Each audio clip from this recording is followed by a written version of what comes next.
Hey there, it's CJ Willie and I'm cracking a pack today.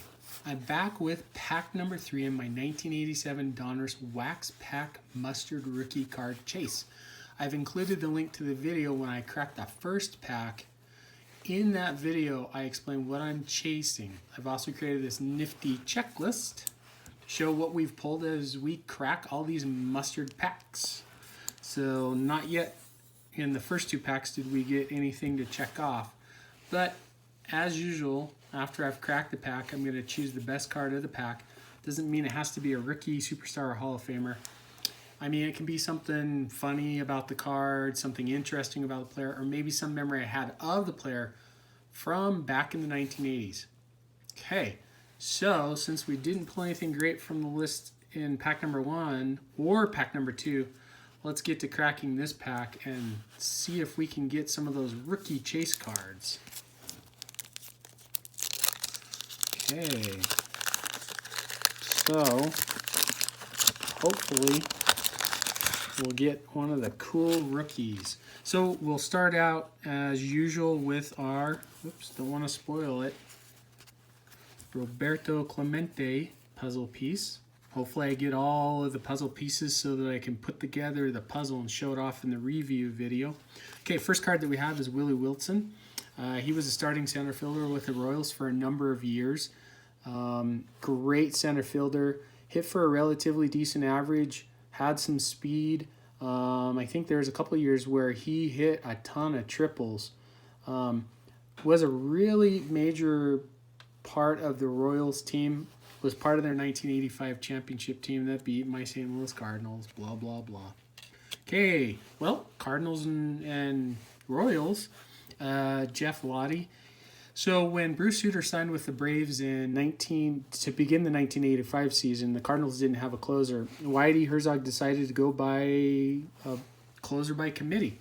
Jeff Lottie formed the right-handed side of the closer role, and then Ken Daly was the left-handed side of the closer role.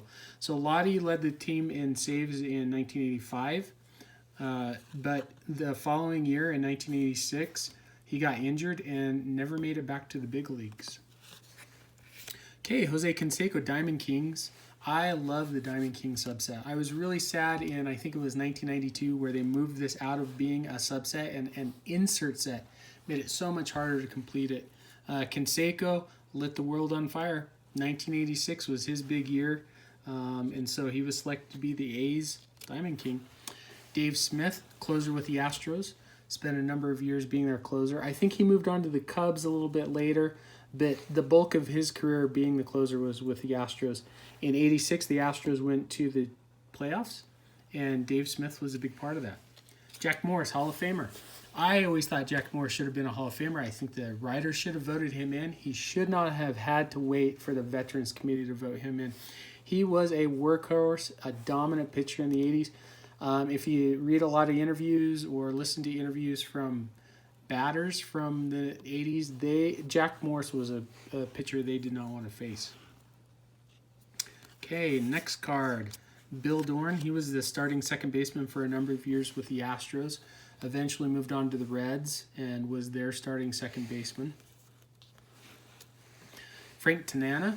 Frank Tanana had a pretty interesting career. Came up, I think, with the Angels. He was a fireballer, and then later on in his career with the Tigers, became more of a lefty finesse pitcher. I don't remember how many career saves or wins he ended up with, but around 159. I mean, you can see he was pretty much a 500 pitcher for the majority of his career, but he had some pretty successful years with both the Angels and the Tigers. Ray Hayward. I do not remember much about Ray Hayward at all. It's probably his only year getting a card. Tito Landrum. I've talked about this before when Vince Coleman went down with the injury in the 1985 National League Championship Series. Tito Landrum was his replacement. There was a little bit of worry that he wouldn't be able to pick up the offensive slack. I mean, obviously he wasn't the base stealer that Vince Coleman was, but if you look at his playoff run in not only the series with the Dodgers and then the World Series with the Royals, he carried his weight offensively. Definitely didn't steal a lot of bases, but he contributed to the Cardinals' success, from an offensive standpoint. Rod Scurry spent a number of years with the Pirates and Yankees, mainly a reliever, lefty specialist. He was part of the cocaine scandal in the mid-'80s, early to mid-'80s with the Pirates. So if you want to read up more about that, just Google the 1980s cocaine scandal in MLB. Bob Ojeda, starting pitcher with the Mets, spent some time with the Indians, Red Sox. I've already talked about this before. He survived a very crazy boat accident in spring training, I think of 93, maybe 92. He was with the Indians. Two of his teammates, Tim Cruz and Steve Olin, were killed in that accident. Bob Ojeda survived and pitched for a few years after that. Okay, next card, Darnell Coles. Darnell Coles came up with the Mariners, spent some time with the Tigers. Mainly was a backup infielder. Okay, Andy Allenson came with the Indians. Was their starting catcher for 2 or 3 years. But by 1989, Sandy Alomar took over that starting role. And so Andy Allenson's career kind of petered out after that. Marvin Freeman, he came up as, a big-time prospect with the Phillies. Early on had some success, as you can see there. Didn't really pan out as a prospect. Bounced around with a few clubs. Didn't have too much of a mark on Major League Baseball. John Cerruti, he came up with the Blue Jays and had a really successful beginning to his career. Later on, spent some time with the Tigers, was mainly a lefty, kind of reliever.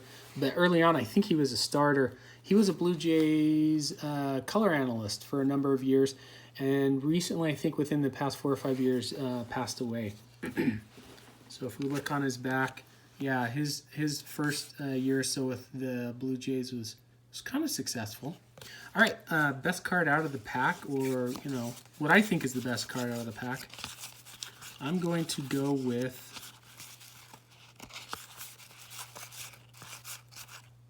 I know it's a really easy choice, but in 1986, Jose Canseco lit the world on fire.